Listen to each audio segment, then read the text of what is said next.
This is the Relevant Podcast.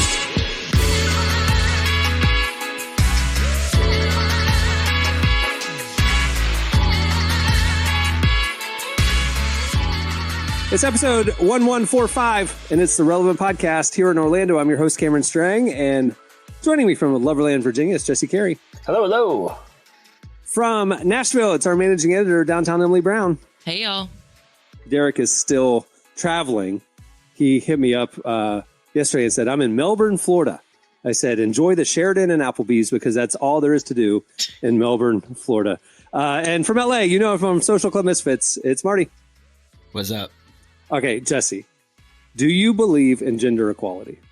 I do. Yeah, of course. Like Why? fully, like 100% women, men deserve the same treatment in society. Where the heck are you going with this? I have a question for you because, Jesse, historically over the years with this podcast, when we have had information get revealed about a cast member, you have latched onto it.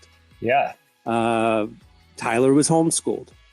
Eddie Kaufholz was a Cubs Boy Scout. Yeah, but fair is fair. Well here. beyond the years where it was okay. Yep. You know, like he was into his adulthood. He was a Boy Eagle Scout. Eagle Scout.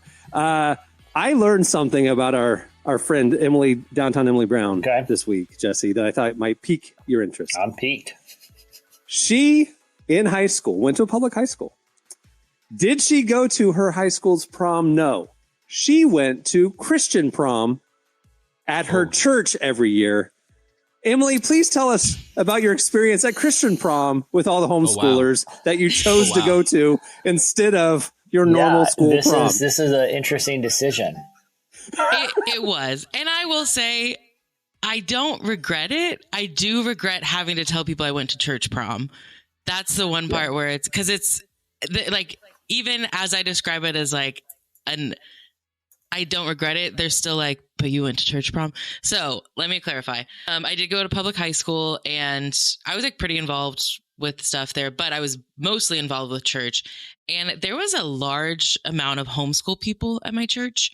I don't know what that said. I did go to a traditional First Baptist church, so maybe connect the dots there on that one. There's a direct line from Awana to homeschooling. You know what I'm saying? So I was in Cubbies. I was in Awana. I did TNT for a hot second. Next stop is sourdough culture. That's a recent observation I've made. Is that people that are into sourdough right now, and I got no beef with sourdough. And I got no beef with homeschooling. Okay, so because I have a lot of people in my life that are into both of those things, but it seems like the people who are into sourdough. I don't know if you guys have been following the whole sourdough thing. Yeah. Sourdough came and went in 2020. No. What do you mean? It is alive and literally. I had sourdough cookies last night. My friend is like very into sourdough right now. Is your friend came back? Was she homeschooled or is she involved in homeschool community? I don't because think my observation is the people that I know. It seems that the Venn diagram is pretty close to the perfect circle, and that's not a criticism of either. It's just an observation. An observation, yeah. Yeah, I just, when Emily told me that she went to Christian prom, and you need to ask follow-up questions because, number one, I was like, I got to bring this up on the podcast. And I thought to myself, no, Jesse always treats Emily so nicely. He doesn't, it's not an equal opportunity roasting. But the first thing, when you said the stops in the homeschool evolution. It's like sourdough. What would you say? Awana. Homeschool prom, sourdough culture. That's the evolution. Okay, so but you were never involved in you weren't homeschooled. You went to a public high school, and proms are fun, notoriously, and church stuff that is outside of ministry is often notoriously lame. I'm just saying what it is. I'm not talking bad about the ministry. I'm talking bad about the recreational activities from lack of fun with these things sometimes. What kind of music were you listening to, Emily? What were you dancing at DC Talk? Hits. What are we doing? It was audio jars of clay. It was like clean versions of pop songs, I'm sure. Oh, they played secular music? I mean, wow. That's wow. Maybe like Hannah Montana. Like, let's. Yeah. Okay. Kids Bop. Okay. They're doing Kids Bop. Yeah. Party in the USA. Yeah. So Emily, first, you have the decision to make. I can either go. Was it held on the same night for one? Was it an option to go to both? Yep. Okay. Nope. So you had this was a fork in the road. So wait, this is like your church's harvest party instead of Halloween. It's like you don't want to do the secular worldly prom. Come to the Christian prom. Okay. Got it. He had way more friends in church, I'm guessing. So that were better friends. So I have two questions here. Better friends, yes. On the decision tree, we know which way you went, but why did you choose that branch? For one, and two, what is involved in a homeschool prom, in a church prom? Please tell me. Wild. Walk us through. Okay, so yes, it was on the same night. We did have to pay for it, but it was significantly cheaper than probably half the price of the ticket to prom. So that was a factor. I did have, I would say, better friends that went to church prom. Like I did have friends in my public high school. I really want to clarify that I did have actual public school friends. I wasn't questioning that. I just feel like I had homeschool friends and I had non-homeschool friends, and I need people to hear me when I say that, as I'm about to describe how I chose to spend my prom night. Listener note, I was not questioning the friend ratio. I was questioning what appealed about the homeschool prom. Okay, so it was the friend scale was slightly tilted. Fair enough. Okay, yeah. I do want to clarify because we also did church prom and church homecoming. Hold on. The idea. Hold on, one thing at a time. What are you homecoming? Answer the Jesse question. I do, what was the thing that made you go over? Tilted the scale that made you go to homecoming. I know, but note, homecoming is built around the idea that people leave somewhere, like graduate, and then visit, and there's a celebration of their visiting. Yeah. That's a big problem if that's happening at a church. That is a big problem. So it wasn't that. It was the homecoming dance. Like my school did a homecoming dance every year. So we did the Harvest Party Alternative homecoming dance at church. Okay. I love it. So I like my freshman year, though, I went to my public school's homecoming.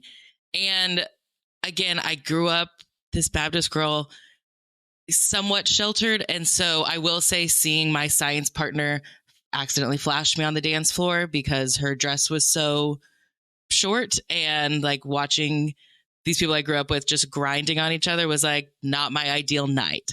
And so that was. Were you offered a clove Sounds cigarette? Like a great Friday. My friend and I, we definitely hung up by the snacks because I was 14 and I was like, what is going on? This is really scary and overwhelming. You're they're all going to hell. They're all going to hell. Okay. All right. So I think I understand the basis of the decision. It was just more friends, a little bit more comfortable atmosphere. Yeah. Tell me, you arrive at church homeschool prom. I'm more interested in this. I just had to get us there. Yeah. I'm more interested in this. What do you do? Because if there's not dancing, did you dress up? And we did dress up. Yes. Yeah. So all the girls, we got ready. We took pictures and stuff, and then we go. Did you have dates? Did the girls have dates? Yeah, we had dates. Was it I did take my pastor's kid, who was 2 years. Whoa. He was 2 years younger than me, but we were friends. Wow. So we went and we had food catered. This was at the church. Do you want to clarify that this was in God's house? We get there, we have dinner catered by a local Italian restaurant, whatever, which was good. So we all eat together, and then we put on music and then danced, whatever that looked like. I think I've honestly blocked out my Baptist dance moves because it was probably a lot of swaying. It wasn't really a lot of dancing. Was it swing dancing, line dancing? I think we did do some line dances. We put on, I'm sure, it's Texas. Cha-cha. Sure. It's Texas. Yeah. So we did a lot of that. So we do that for, I don't know how long. Then we change into more comfortable clothing. And then we all go to main event where we're each given a $25 gift card. Do you fight? Is that the main event? Wait, is main event like a Dave and Buster's or something? Yeah. Sorry, I thought that was a national thing. Yeah. Main event, like Dave and Buster's. There's bowling games, all these different things, whatever. So then we're given a $25 gift card, and we can go play games and get prizes and all that. Then we come back to the church. Now there was a family at our church who owned a laser tag company. And so while we're at Dave & Buster's, they're setting up the church with different obstacles so then we can play laser tag throughout the church.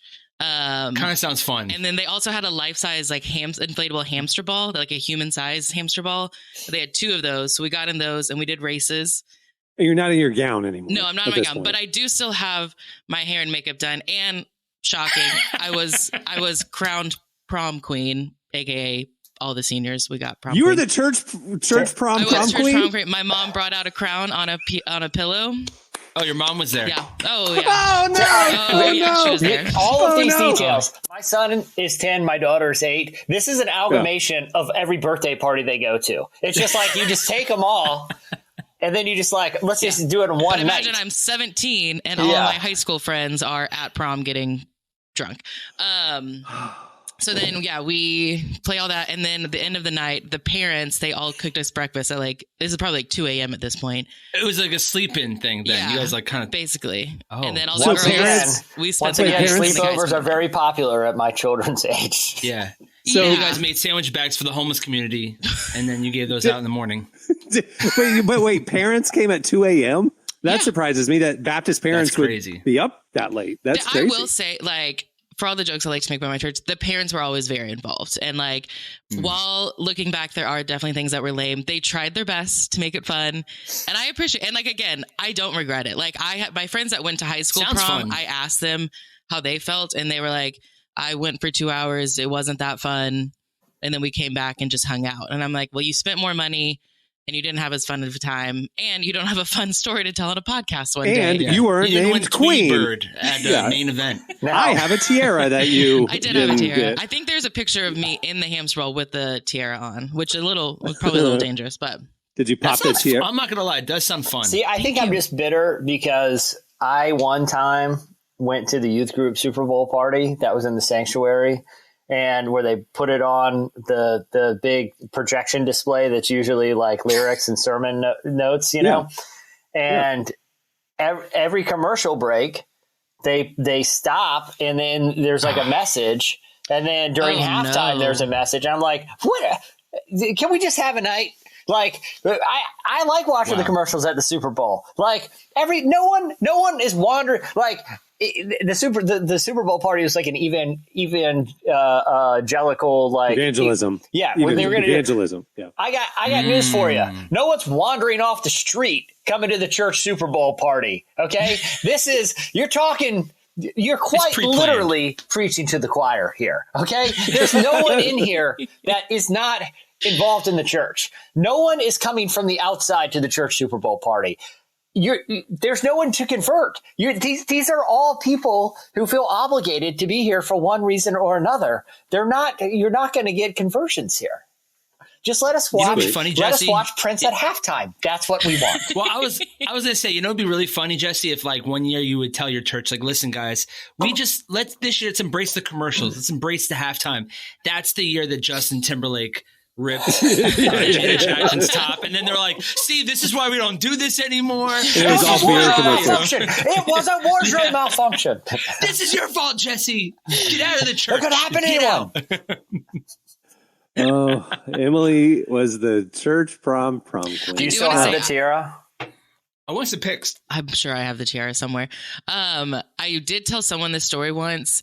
And I did. That's what, part of the reason I wanted to preface so much with I went to public school and I had public school friends is because I told them this story and I didn't do that. And they said, oh, I didn't know you were homeschooled too. I was like, no, I wasn't. Were you telling Tyler? Was it Tyler that you said that to? Yes. Oh, that's great. So again, once you hear the full thing, you're like, oh, that's actually not as lame as I thought it was going to be. But there's no way for me to say I went to church prom without immediately being judged. And I accept that. I accept it. Yeah. That reminds me of when we had a show in Vegas. For some reason, every year we get booked for Vegas, Vegas Love Social Club. So we got booked for Vegas. I brought my DJ. My DJ is probably 21. He's fresh. He loves God, super, on fire for God. So we go to Vegas and I'm like, let's go to Caesar's Palace. And let's just do some roulette. Let's just have some fun really quick. $20. No idea. He looks around the room and he's like, he starts crying. He's like, there's so much sin in this world. And I'm like, now I understand how he feels when you saw your friends dancing in prom and you saw your friends clothing not work and your friends are getting drunk and you're like, you just pity everyone. You're like, this is so sad. I'm just going to get out of here. I just got to get out of here. I guess that's how it That's connects how I to me. felt when LA Symphony back in like 2000, they were in town and it was really late that they landed and we wanted to get some food. The only place open was Hooters. They wanted to go to Hooters. I'd never been to Hooters. I felt like I was like sinning by going to eat wings at Hooters with LA Looking Symphony. around for pastors. Yeah. Yeah. Oh, Emily. And I'll be honest, Christian guilt. probably not even the most embarrassing thing I did in my youth. Actually, I know for a fact it's not, but thankfully we don't have you don't have to rank them. You don't have to rank them, but what would you put higher? You don't even have to describe it. Just give us the headline. Okay. My entire time I was in youth, every year we did church musicals written by my youth pastor's wife. How long were these? Feature length? Were these like that? I mean, we took over a Sunday. Like they're like an hour and a half. Oh, so it wasn't like a Friday night event where like come if you want to. You're just going to church and you were subjected to a musical written by your youth pastor's wife. But real talk. Wait, y'all said y'all wouldn't have follow-up questions. But real talk. How many people go to your church? Real talk. Writing a hour and a half long musical with like characters, dialogue, and song and dance numbers on a yearly basis. I don't even care about the quality. Just the fact that is a huge accomplishment. You can give me 2 years. Cool. I don't know if I could pull off a musical. Shout out Pam. She knew what she was doing. I will say, like, she didn't write the songs. Like they were Christian. Like she wrote the story and then she found like Christian songs. A lot of Casting Crowns. It was a lot of Lifehouse. Everything. No, absolutely. I mean, the Lifehouse skit was included in the larger musical. Yeah. She took credit for that. Oh. It's amazing you turned out as normal as you did. Do you know how many people have told me that? Like when I tell them about my like youth group experience and they're like, what did you go through to get through that? And I'm like, I think I deconstructed before that was really a thing because I kind of needed to. I think we all had elements of this, but this was like the full, this seemed, Oof. Yeah. Well, I mean, the closest we got was like outreaches with like the human videos and stuff. That's the closest we got to like a musical. Yeah. And imagine doing that for an hour and a half, 7 years in a row. I single-handedly got those. My church stopped doing them after I told you the devil thing went awry that one time, Cameron. But wait a second. I'm sorry. Catch us up, Jesse, please. I used to be the devil thing went awry. I used to be just like slide that in there. I used to be the devil thing went awry. Well, a long time listener. I don't want to like rehash too much, but like. I used to do the announcements at church and no one ever, I don't even remember how I started doing it. Like my buddy led worship and he's like, Jesse, just go up and do it. And I would just do stand-up comedy announcements. Well, I would try. I mean, you don't get a lot of material to work with when you're announcing the same men's breakfast 3 weeks in a row for a reminder, But trust me, if you're prepping, you can come up with some singers in there. So I would do I would just make a mockery of, and people, well, I don't know if people loved it, but I kept doing it. And this was like a pretty traditional church. This isn't like, kind of a hip mega church. It's like a suburban kind of, non-denom church with a wide spectrum of ages. Anyway, I was helping with a youth group and they were doing like one of those human video evangelistic sketches, which for some reason ends with Jesus resurrecting and like physically doing like a Matrix fight with the devil in costume. Are you guys familiar with these? Wow. Like because he went down to hell and stole the keys to hell from him. Yeah, like that, Mike. And like when the chorus hits, like Jesus rises, and all of a sudden he's Matrix fighting the devil, who behind the scenes was like part of the crucifixion. For some reason, I got wrangled in they were like, hey, we need a devil, but you got to dress up as the devil and you got to fight Jesus and stuff. And so anyway, I was like, there's one way I'll do it. Because that was like after worship, and then comes announcement and sermon. I was like, the only way I'll do it is if I get to be the devil for announcements. If I get to keep the costume on and do the announcements as the devil. And that's amazing. And so we do it, and it's very dramatic. And Jesus, he wins, and his foot is on my chest, and he conquers the grave. And all the people that are miming, injecting drugs, and just gang violence or whatever, they're all you guys playing know Dungeons and Dragons and Pokemon. Yeah, they're all it's great. So we all leave stage, and then I come back on. And I could see why this is theologically confusing, because at this point, Jesus and his followers have left. And for some reason, the devil walks back on stage and grabs the mic. And so I was Are like, you in makeup, by the way? yeah, I'm in like red face paint, a cape, the whole deal. I think I had like a spear bow thing, and so I can get why if you're reading too much into it, theologically it makes no sense why the devil now has resurrected and he's grabbed the microphone and he's going to tell you not to send your kids to Vacation Bible School that happens to be starting on Sunday at 9:30 p.m. and instead keep them home and let them watch Harry Potter this year. That's how he did like screw tape letters. Yeah. I was in character as the devil. I was like, yeah, and it was basically stuff like that. Like, don't send them to Vacation Bible School. Let them watch Harry Potter this year. And like, so each announcement was me telling why they shouldn't do something, or like why this country did reverse psychology. Yeah, like why this country didn't need missionaries. So don't. The devil is a liar. And I killed. Anyway. I actually went on a mission. Like after that, I went on a mission trip for like 2 weeks. Cameron, you remember I went to Nepal for like 2 weeks, with the youth group as like to kind of help the chaperone or whatever. I get back and I go to a church banquet or barbecue, like it's summertime. And I'm like hanging out with my buddies. And some people come up to me and they're like, hey, we're really sorry about everything that's happening. I was like, what do you mean? What do you mean everything that's happening? I know nothing. I've been out of the country with a missions team.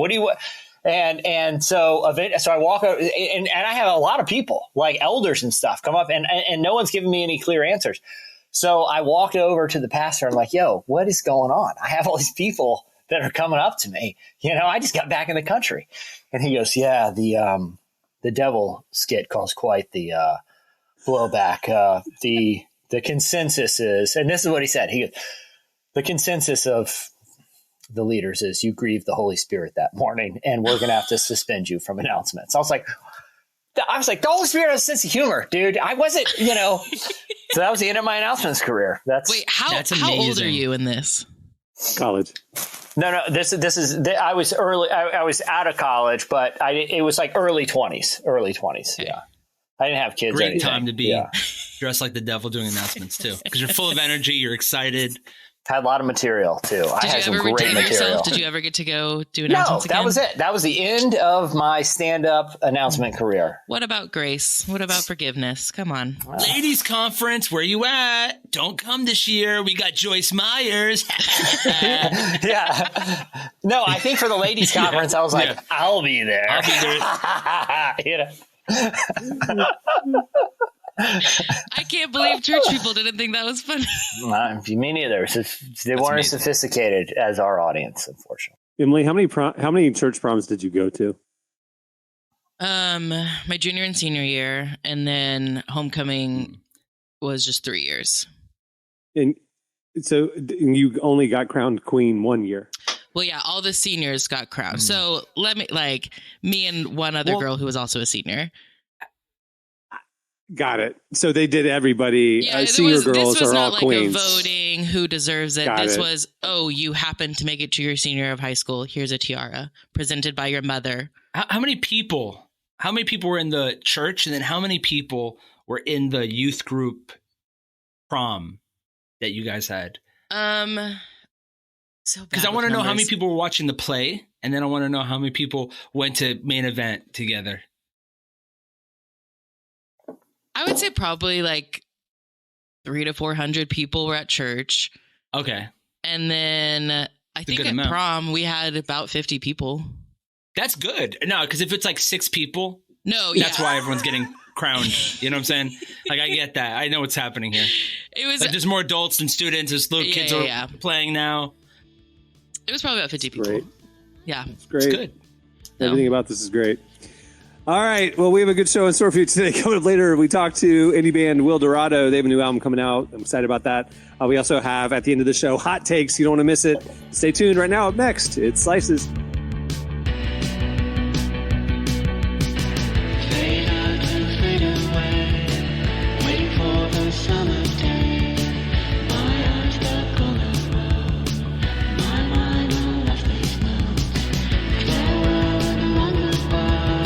Someday my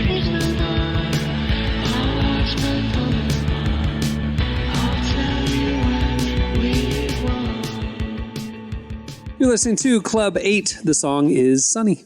Season 4 of The Chosen is in theaters now, and the reviews that count are in.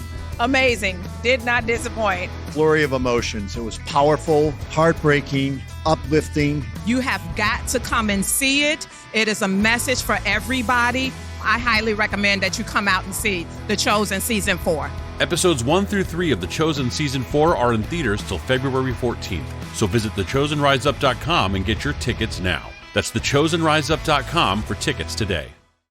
Okay, it's time for Slices. What do you have, Jesse? All right. Well, the fast food chain Wendy's has had to, what they say, clarify, but it sounds like they're walking back plans for surge pricing. They had announced what they called dynamic pricing to investors. The implication is it's basically the same tactic that like an Uber or even like Ticketmaster has used, that if something is in particularly high demand, like everyone's taking an Uber at like 7:00 on Friday, the price is higher than if you were to take it like at 1 p.m, right? Higher demand, higher prices. They had told investors that they were going to essentially use a similar tactic, a variable pricing structure at peak times. If you were cruising through the Wendy's lunch line at noon, maybe that JBC, that's what we call junior bacon cheeseburgers in the biz, is going to be like $2 instead of the regular $1.25. Now, there was a huge blowback on this, and but hold on. Conversely, they were saying that in the downtimes, like really low, mid-afternoon, late at night, they would drop the prices. Yeah. So it would be like that single would go like $6 standard, $8 at lunch, and $4 at 4 p.m. Yeah. And, basically, I can get into all the details, but Wendy's released a statement that walked it back, said we have no plan to do that, would not raise prices when our customers are visiting us most. They didn't really own it, but either way, that's not the interesting part to me. The interesting part is that seems to be actually considering this. And I have to say, because I've been thinking about this a lot, as someone who likes to go to fast food, I am all for this, 1,000%. Here's why. What? Here's why. They need to do something about, not everything can run like a Chick-fil-A where I got an army of polo shirted teenagers with iPads strapped to their hands. Yeah. I mean, they got bionic they're too efficient to even hold the iPad. It's like an iPad glove, and they're walking around car to car, taking orders. Not everyone can operate like that. It's a special place. I was at Moe's the other night. Okay. At dinner time. And I go to this Moe's frequently around dinner time because of proximity and where I am at the time. I go in there, I'm waiting in line. There's like 5 people in front of me, but they're making all these Uber Eats orders and packing them up. And I hear the manager on the phone. And he's going, oh, yeah? Call the police. Call them. Tell them about the cilantro. Come back. Come on back. I dare you to come back and get this cilantro. And bring the police with you. And let's have a police showdown right here. They were so over-jammed from orders at dinner time that ruined the experience for everyone there. Crank up those prices and drop them. Mellow this thing out. There has to be something done here. You can't go to a fast food place with a line out it's dangerous to be parked out into the street because you can't get in. Surge pricing makes perfect sense. You guys aren't for this? I hate this. I think fast food prices have gotten out of hand as is. I mean, you go to you go to McDonald's right now and you just order a value meal and it's $14, $15. It's insane. I mean, this is like old Chipotle prices. Like now Chipotle's raised their price. It's just too expensive. I'm totally against this. Actually, what Wendy said was they said that they still want to experiment with the variable pricing, but they would not raise the price, but they would experiment with dropping the prices to increase demand in the downtimes. So I'm for that. Like, give us the opportunity of going, oh, no, I'm not going at peak hour because I don't want to pay $14 for a value meal. I'm going to go, I'll eat at 2:30 and they'll drop the prices. I mean, I'm for that. And that would still mellow things out for you because I didn't get in line at peak time, right? But like, don't raise the prices. I think that's a slippery slope. That's crazy. Think about like Sonic. Like my ideal time to go is during happy hour from like 2 to 4. Happy hour. And it's like, I'm going for the half price drinks, but it's like, oh, I'm here. I might as well get, I don't know, mozzarella sticks or something, versus like I would never go at 10 in the morning because it's like, well, I'm I don't feel like paying happy that hour price. is a proven model. Let's go happy Should hour always with work. all restaurants. Yeah. Yes. That's a great. It's too. Listen, I'm going to be the contrarian here. Something needs to be. We're all of us are online. We see those freak out videos all the time at fast food restaurants. And it's because sometimes it takes too long and no one has a solution. I was at a Taco Bell 2 nights ago and they had those big touch screens where you order. Okay. Yeah. You guys know what I'm talking about. Yeah, of course. It's great.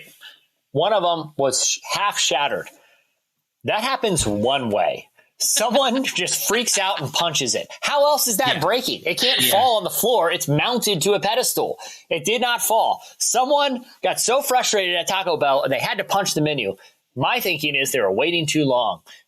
This is a solution to temper that a little. That's all. The solution, the actual solution is these restaurants that you're talking about are understaffed because nobody wants to work for minimum wage. So they have a really hard time hiring enough workers.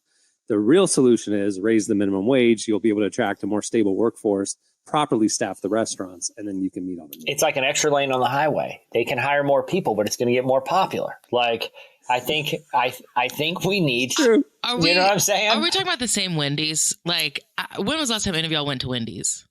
Okay, I only have 2 fast food restaurants right next to my house, and one's a Wendy's and across the street is a McDonald's.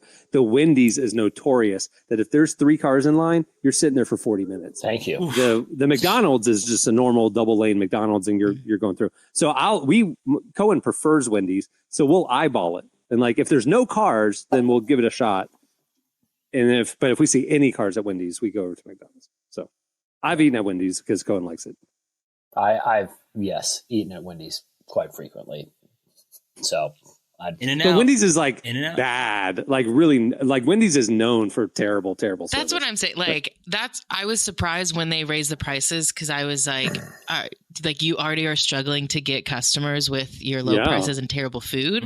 Maybe let's raise the quality of food before we raise the prices. That if I'm Mrs. Wendy's, that's what I'm going to do. You mean Wendy? I love how these fast food chains are all like, what's the minimum we could pay everyone? That's where we're going to start. The minimum, the very least, like that's what you're dealing with here. I literally pulled up to a Burger King one time because of the Whopper TikTok ads, Cohen wanted to eat at Burger King. We pulled up to the Burger King. There was a typed Xerox paper taped onto the menu, and it said, "We're closed. Nobody showed up for work today." I mean, it's like, it's amazing. That's the issue. You guys are paying bare minimum and like nobody cares, or they're, quitting their jobs and stuff, going somewhere that they're going to get paid more. Not to start hot takes quickly, but my hot take is that if anybody who works in the food industry should definitely be getting paid more because they're handling food. Like, I don't want to make my server mad because they could literally poison me. Like, we need to keep them much happier than they are. I don't know how to do that, but someone should get on that. As somebody who worked at a Chili's in college, when I see these clips about like Karens at restaurants, like mouthing off to their servers, I'm like, you have no idea what just happened back in the kitchen to your food. Like, I'm always very cordial. I'm you better be nice to your servers at restaurants. I'm very I'm just saying. I'm very polite. I'm just looking at big picture economic principles. Let the invisible hand of the prices dissuade out this line. Mobs. Yeah, I know. As somebody who's been burned by Uber surge pricing a few times, where like I'm trapped, this is my only option, and then I got charged essentially, Listen, I made a mistake on Uber Eats the other night, and I had just ordered literally ice cream and Slurpees for my kids. Like it was not a big order, and I just wanted from a 7-Eleven. I accidentally picked one like 15 miles away. And I was like, what is taking so long? And I see the Uber driver there's like 40 7-Elevens between there and where they went. I tipped pretty well because I'm like, that person must like think I'm the most neurotic human on earth that has to have it from a specific 7-Eleven like half hour away. But I did tip well. To deliver your food. Was it worth the wait? I mean, no, because it cost me a small fortune. It all melted by the time you got it. When Michael burned his foot and he went into work, he had Ryan go get him Boston Market for lunch. He needed comfort food. Yeah. And he wanted yams, and they didn't have any yams. And he said, did you go to the one in Carbondale? Because they always have yams. And he said, no. he went to the local one. Yeah. That's All right. interesting. What do you have, Emily? Real quick, just something to be aware of. It is pretty much confirmed that the government is listening to us. Politico did an interview this week with an author who discovered some like pretty scary information. So a lot of times when we think about like, oh yeah, the government's listening, we think like, or at least this is me. Like, I think maybe like big companies like Google or Meta, things like that. But this author discovered that it's actually smaller companies that are also buying our data and using it to just influence the algorithm and influence like, and just like track us in different ways. The interview, it was interesting. He didn't give specifics. And I think it's like, if you read it, he sounds kind of terrified. So I think he's nervous to go too far into details. Talk about it. But he did sprinkle enough to basically be like, yes, you are being watched and there's nothing you can do about it. And so that's, I won't be sleeping for a week, but just wanted to make sure we're all aware of that. I just assume that's true at this point. Yeah. Like, I know it's discomforting, but I'm also like, they probably have satellites that can see through walls and stuff, This was saying like your tires can track you. Like there's like stuff in your tires that like tracks your location. But my thing is like, look, if the government wants to know something about you, go read about Pegasus. I don't know if you guys know about Pegasus. It is a technology developed by an Israeli intelligence related firm that has been sold to governments around the world that can basically look at the content of any phone with just a phone number. It's how they got El Chapo in Mexico. The Mexican government tracked him. But do a deep dive on Pegasus and the availability that it has to not just our government, but governments all over the world, and that there's no level of encryption that will protect you.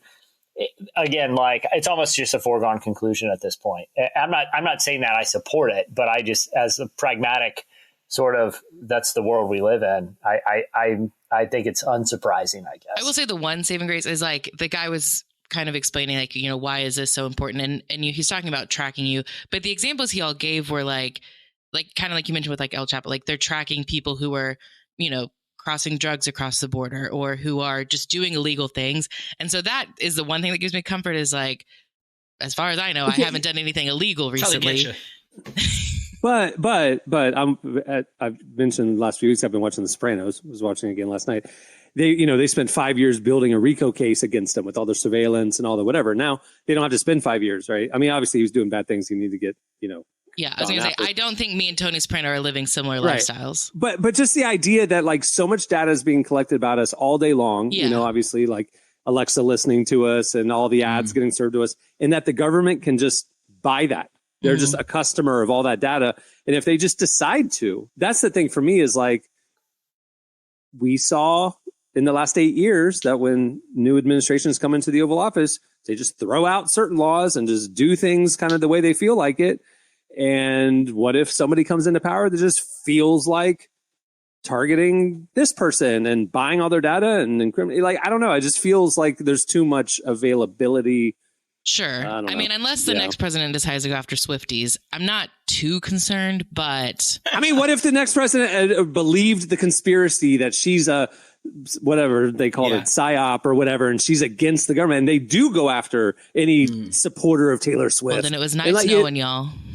Well, there's a book that came out. I mean, it's been out for, prior to all the recent, I think, probably been out for 10 or 15 years, called 3 Felonies a Day. And basically, like, the way law is written, the average American technically could be implicated in multiple felonies on any given basis based on the ambiguity of some law. All that to say is if the government's out to get you, they'll probably get you. You know what I mean? Like, but I don't think that just them buying additional social media information is, it's probably not being used for surveillance reasons. It's probably being more used for, like target your ads.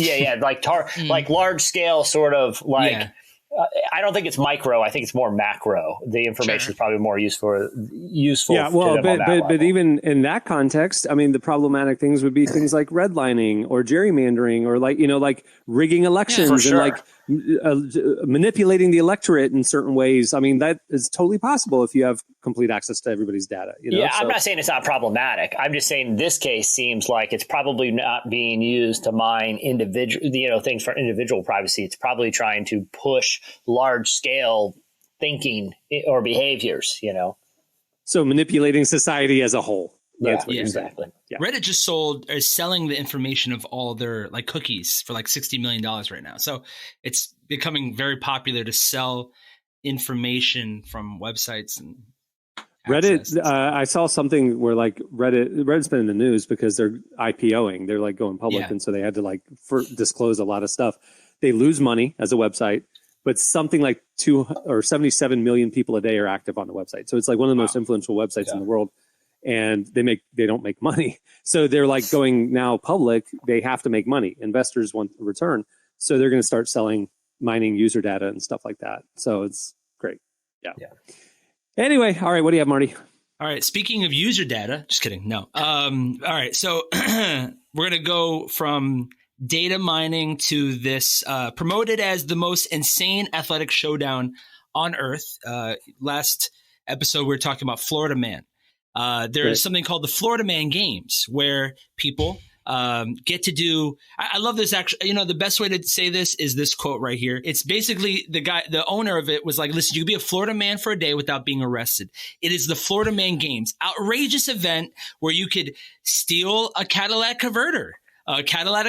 Steal a bike, races, and for $25 you could watch this. Surprisingly, it was a packed event. Do math. So it's a bunch of fun games centered around the idea of being a Florida man. You can wrestle an alligator. Yeah, absolutely. People do illicit drugs. The people here are absolutely doing the most outlandish things you've ever seen. One guy was training by riding a bike while having a bike attached to his back, pretending to steal it. So, I'm saying you have to understand the type of people that we're dealing with here. The people who drink ice beer. You know what I'm saying? That type of person. This is Polk County. This is Osceola County. This is not. Yeah, this is definitely South St. Augustine. Yeah, it's in St. Augustine. And the gentleman who started the game was like, I just didn't think anyone was really going to come to this thing. Turns out, packed event. Yeah, it's basically just ripped from all the headlines from Florida Man, and then they made it into an obstacle course. But here's the quote that I really wanted to put the whole story on. And this is the direct quote. We kind of give a person an opportunity to live the day in the life of a Florida man without ending up in a cop car.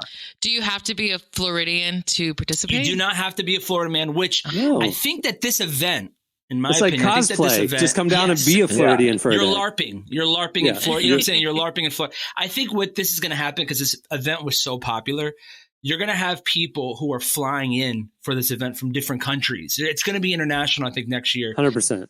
I mean, to me, if we can have Christian proms, let's have some Florida Man games. I mean, it's the same kind of country. It's a great country. There's a good Venn diagram overlap there. Start the relay race, the Florida Man relay race. All right, that'll do it for Slices. Check out relevantmagazine.com every day where we are covering stuff like this plus other real stuff. All right, that'll do it for Slices. Stay tuned. Up next, Wilderado joins us.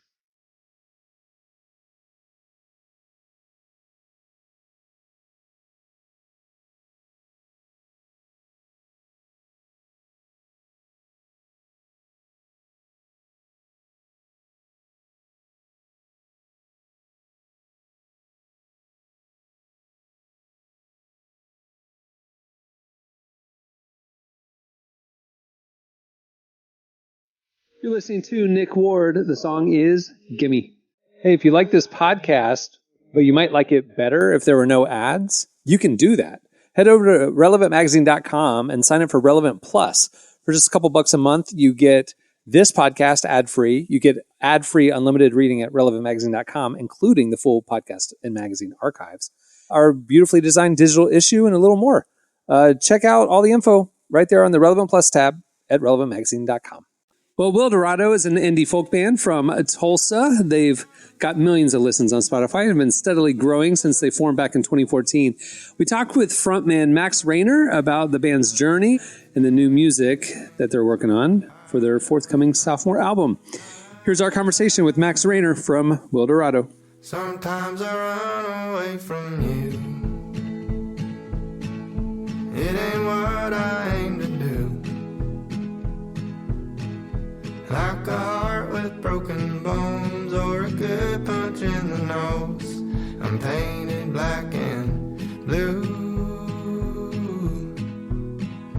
When the dark and stormy seas reach my ankles and my knees, I lie down. So Wilderado has been together for a decade, but I want to start at the beginning. How did the band first get started?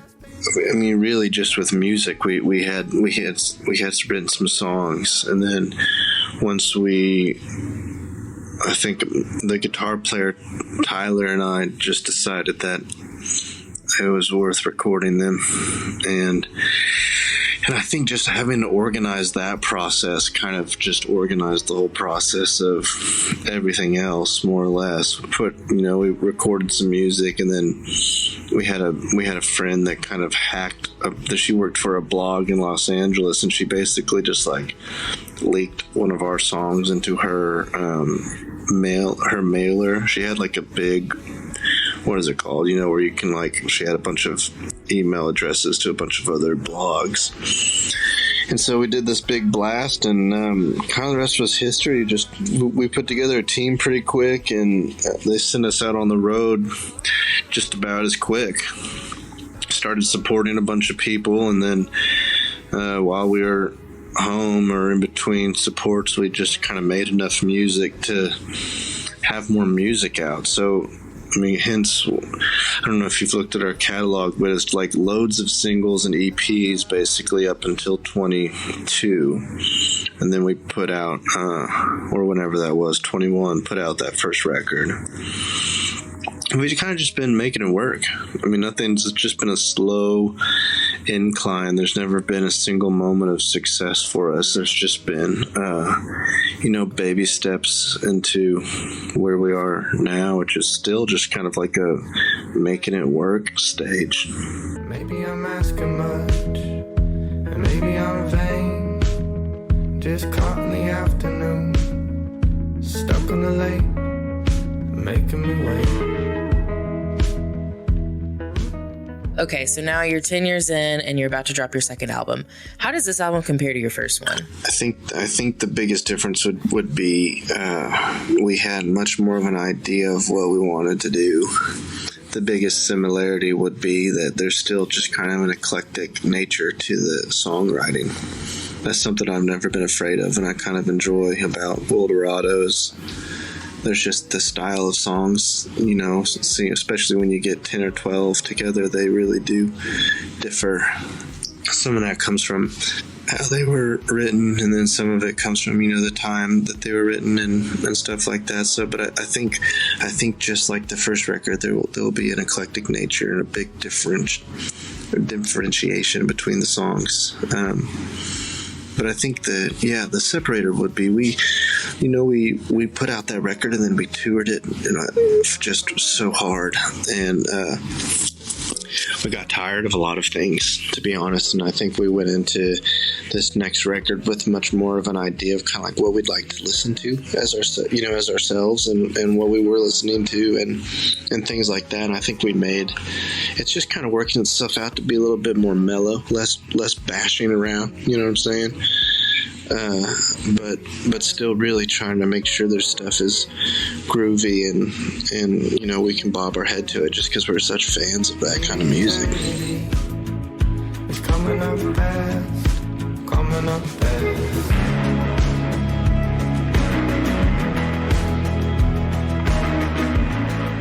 Is there a story or a message that ties these songs together?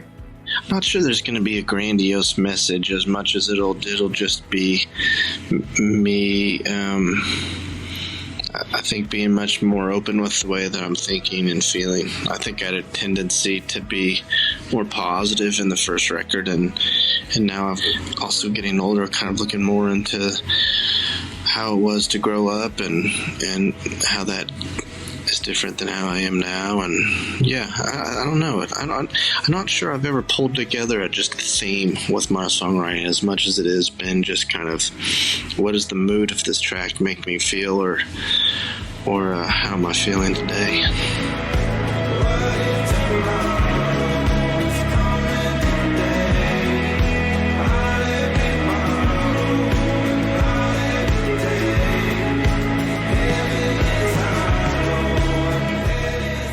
I did want to ask about 2 tracks in particular. You've released Tomorrow and Sometimes already, and I have to say they are very honest and raw songs in the best way.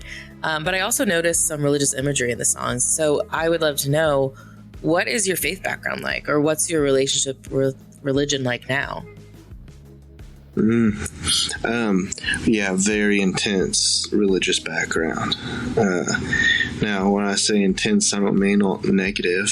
It was just really saturated with spirit-filled thinking, and we were just exposed to loads of stuff. It was like a non-denominational. I'm not sure what all that would be, but like evangelical, I guess, would be another word for it.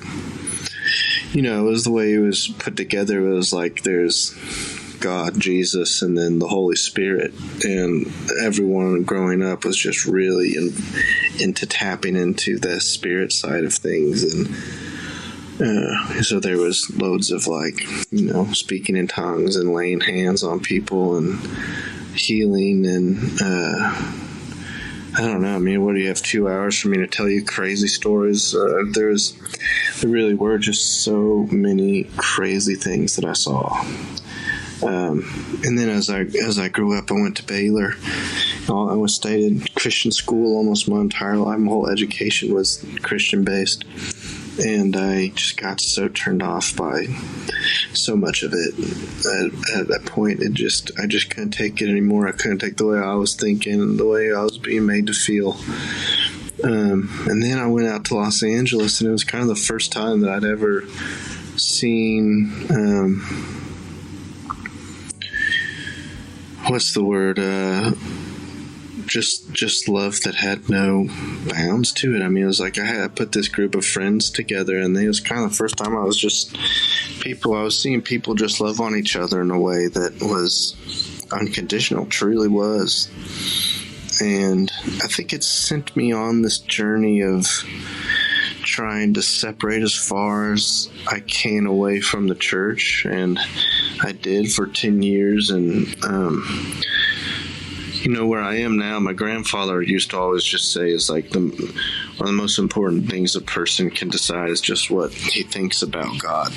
And I always liked that, because he never said the most important thing is to believe in God, or to you know, he didn't have this just concrete idea of what you needed to reach, but it was more this idea of like, don't ever stop just questioning and journeying forward into this idea of whatever it may be for you.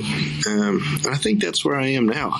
You know, where I am right now is I've got no idea, and I'm comfortable with that. I just don't want to be someone who is complacent and doesn't care. I definitely don't not care. I care because I just have such a wild past with it. But you know what's really odd is one of them's literally looking at me right now as I answer this question. It's weird having kids that are smart and are starting to make up their own ideas and ask questions. So I'm in an interesting phase with it. It's a hard, who is God? I mean, how do you answer that question even to yourself? But to a 7-year-old, I have no idea. But yeah, it's all very curious to me. I'll admit that.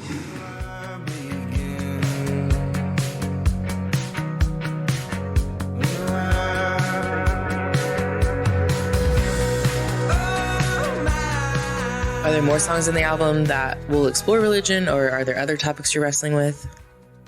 Not as there was more tunes that didn't really fall in that I think I explored it more. Well, you know what's funny is we're still not done. So it's like, I think in like 10 days we'll go back in the studio and finish, but we're still undecided kind of what all goes on the record. How many of these songs? Several of them do, yeah. But I'm not so sure how much weight I'll give the lyric material as I will just once we get a bunch of songs together. To me, excuse me, if you're gonna have a record, I I just want to make sure the sequence is the best. You know what I mean? So I love sequencing songs. So I think that'll kind of be king, as opposed to, making sure I'm saying as much as I can about my faith. But yeah, it came up a lot. And I think because why it came up was once it started coming up, it was just kind of a reoccurring thing. And I was having such a hard time writing. And once I started saying things that felt uncomfortable or felt vulnerable, just the writing started happening more. So I did dive into a bunch of it just because that was kind of the path that I was able to start following. So at first, man, I was just not ready to write any more songs, to tell you the truth. But yeah, helping me get into it is, funny enough, was talking about all that. It almost seems like songwriting is therapy for you. Does it help you process all of your thoughts? That does help, yeah. Or sometimes it's vice versa, where you'll kind of look up and be like, "Wait, what have I just said? And what does that mean about me?" And then kind of allow yourself to be open to what just came from your subconscious, you know what I'm saying, rather than like kind of soapboxing or what have you. But yeah, it kind of goes back and forth. I really do just kind of want to honor the mood of a song. So it's hard to do though, right? Because it's so much easier to nail a mood than it is to like talk over it.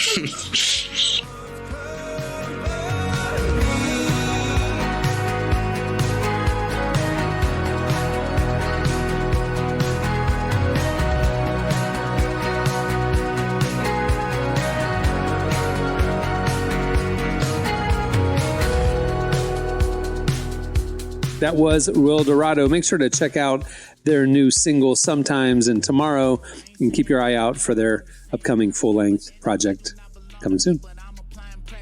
All right, stay tuned. Up next, it's Hot Takes. Anyway, them demons know they feel away. Yahweh run the world, you don't participate. You might make it rain, but he precipitate. Had a debt, now it's fully paid. I could never give my soul up for a check.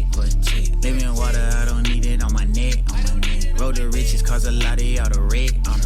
Independent and I put that on my set. I could never give my soul up for a check. I could never give my soul up for a check. I could never give my soul up for a check. You're listening to No Big Deal. The song is Check.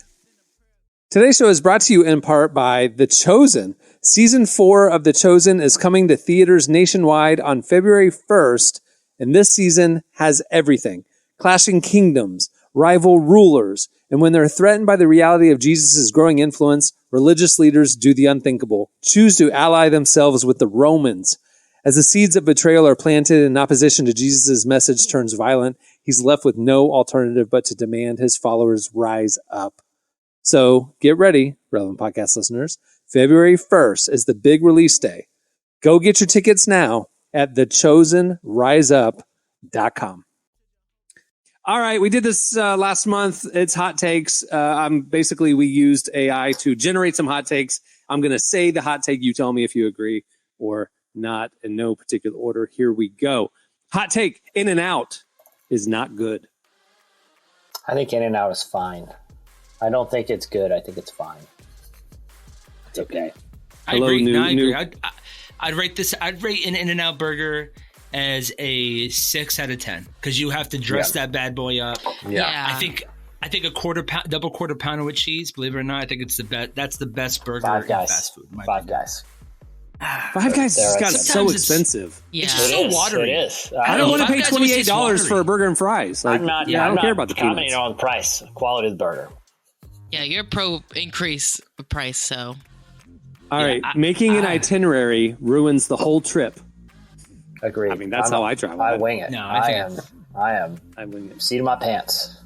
Yeah. Emily, you're a traveler. I need a little bit of planning. I need planning too. I need something on the books. I need 1 to 2 things a day to eventually get to. We'll do lunch here or we build around. This afternoon. It's a tent pole, and everything else in between is loose. I can wander. I can explore. I can do whatever. All right. I don't understand this one. California's landscape is kind of ugly. I think it's a beautiful state. It depends because, in Florida, we have all HOAs. California doesn't. So you'll have a lot of my neighbors, probably 40% of my neighbors have turf. They don't even have grass. They just turf it up. I'm thinking of not Southern California. San Diego is beautiful, but I think of like mid to North California is just jaw dropping from Sonoma, like Sonoma, and then I think it's pretty. The coast, off the state. Yeah. I think the middle part of California where it's farms. Yeah, that's pretty ugly. I will say this. They should rename the LA River because that is big. That's a big ditch, right? It's a big drainage ditch. Yeah. That's a bait and switch right there. All right, no one actually likes going to the beach. False. No. Totally As false. a Floridian, I disagree with that. Yeah, Who I said agree facts? with Cameron. Who said facts? Jesse, I said false. you agree I said with false. Oh, I'm false. at the beach all the I was time. like, you're a beach guy. I'm Yeah. at the beach. You cross the street from the beach. Yeah, already. exactly. It's the psychic. Emily, what about you? Do you like the beach? I like the beach, but I don't think I'm a beach person. But again, Cameron and I, we've talked about this. My experience with Texas beaches, Pretty bad. it's They're like, not pretty. You know when you have like beautiful white sand beaches, but then like when you're in state and it's just soil, it's just dirt, it's brown. Yeah. That's Texas like beaches. a lake, It's like just- a lake beach situation. It's a lake. It's a lake there. beach. Yeah, they're you getting can't walk It's a lake bare- beach. You what's can't walk happening. barefoot because there's broken glass and tree roots. Yeah, it's gross. All right, award shows are really out of touch these days. Yeah, I think. I would say yeah. I agree. I feel like this year's been fun. But still out of touch. Still out of What touch. about that? What about that one guy who was talking? And he's like, I didn't write the jokes. It was the writers. Yeah, like how out he of touch was was rough. that whole? Yeah. That, event? That was actually my favorite. Joe Coy. That actually was the that was most pretty rough. That was the most in touch because that's how an average person would do it. Don't blame me. That was the most one in touch with the average human. I can relate to that guy. Like I'm getting burned alive up here in a roof of. I got Brad Pitt and judging me. True. Like That's that was true. the only one that was in Dang, touch that with is true, reality. Jesse. Everyone else is too smooth. Give me somebody who's unqualified. Toss them up there and see how they like it. That's in touch. That's true, I will say, man. okay, I think I'm more. I watched maybe a lot more award shows just because I think they're interesting. Like A.D. Bryant, she just hosted the Independent Spirit Film Awards, which truly me and 3 other people watched. I get that, but she was fun and it was a good time. I had a good time. Yeah. The Cheetah Girls was better than High School Musical. Can't say I can't say I agree with saw that one. either. Well, I didn't obviously have see a it million and either. one thoughts on this. This is going to pay me to say I do think it's better, which is hard because I love High School Musical, but Cheetah Girls just like kind of introduced me to girl power, like feminism. So made me the woman I am today. Which was a new concept to you growing up in a Baptist church. Okay, first off, So- the movie came out when I was 6, so a lot of things were new concepts to me, but yes. But now you were dressing at Limited 2 once you went to Cheetah. Once you saw Cheetah Girl, you were going to Limited 2. I And was now you're like, I'm going to. delicious. Yeah. Yeah, can I wear yellow on yellow, Mom? Is that possible? All right, a hot dog is a sandwich. Meets the requirements, which are very But, loose. but it's one piece of bread folded. That's a pita, if anything.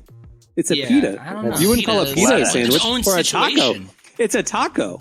Yeah, it's its own situation.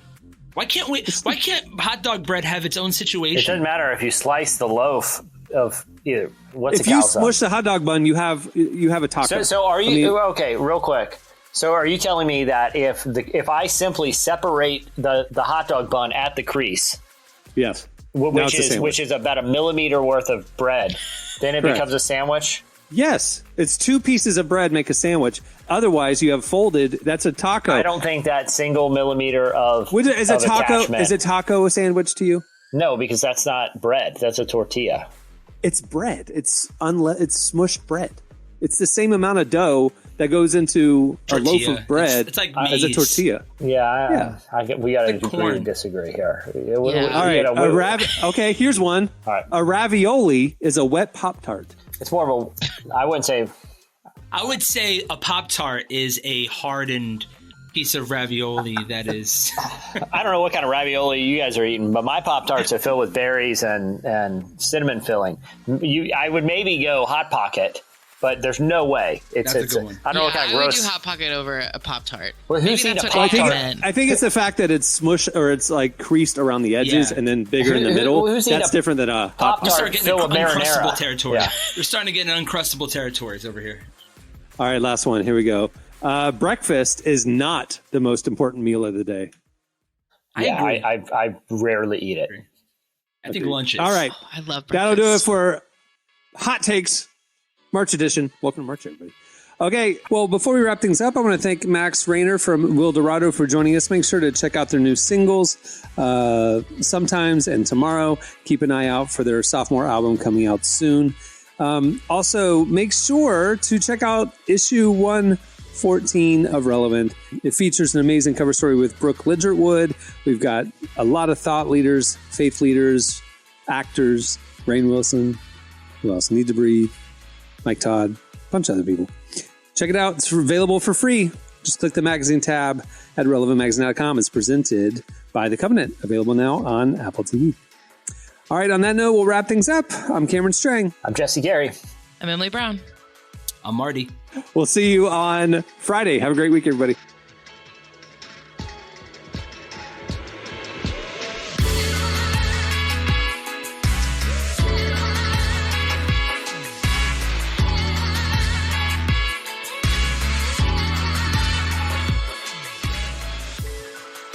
Thanks for listening to the Relevant Podcast. Check out our features, interviews, and news updates every day at relevantmagazine.com. And make sure to follow Relevant on Facebook, Twitter, and Instagram for the latest. For more great podcasts, browse the shows on the Relevant Podcast Network, which you can find at our site. And while you're there, don't miss the all-new era of Relevant Magazine. A new issue releases every other month at relevantmagazine.com.